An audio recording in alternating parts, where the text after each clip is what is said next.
umugore ahanagura Yesu mu maso. Turagusenga Yesu, turagushima.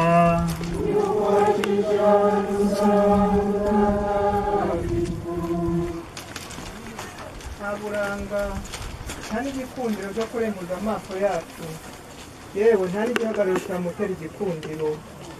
Yari yasuzuguwe kandi yateranwe n'abantu, umunyamibabaro n'umumenyerane n'uw'ibyago, mbese nk'uwo bagera imbere bakivuka mu maso, kuko yari yasuzuguritse twese ntawumwitaho.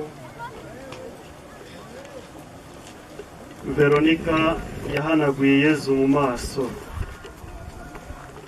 Isura yari yuzuye ububabare, amaraso n'umwanda. Veronika yarayihanaguye yongera gucya. Iyi ntera itwibutsa ko hari abantu benshi cyane isi yandurije isura. Hari abantu isi yita abagome, nyamara mu by'ukuri batari bo. Uyezu wakubiswe, Uyezu wahetse umusaraba, Uyezu bose bitaga umugome, nta kibi yakoze. Naho tuba hari abantu benshi cyane babayeho nk'uko. Isi yambitse amasura atari ayabo, cyangwa yageretseho ibyaha batigeze bakora.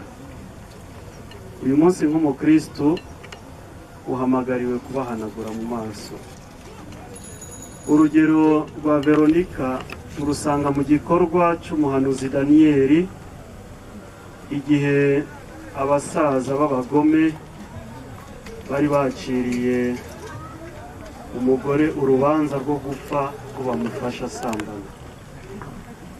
Rubanda bose babyemeye, ariko Daniyeli arahaguruka, maze uwagombaga kwicwa wa mugore agirwa umwere, abamushinjije inyoma aba ari bo bafatwa. Nawe rero muvandimwe, ushobora kuvugisha ukuri, ushobora gutanga amakuru, maze umuvandimwe wawe wageretsweho icyaha akigeza akora akagira amahoro. Usabe ingabire yo kugira ubutwari bwo kuvugisha ukuri kandi no guhagarara ku kuri mu buzima bwacu bwa buri munsi.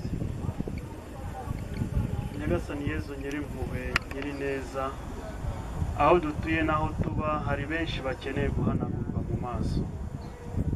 Urugero rwa Veronika ruha urukundo rutsinda ubwikunde bwa muntu imbere y'uruhanga rwuzuye imibabaro ubu n'iteka ryose. Dawe uri mu ijuru, icyo ushaka gikorwa munsi gikorwa mu ijuru. Ifunguro ritungurire none tubaye ibicumuro byacu kuko natwe tubarabara.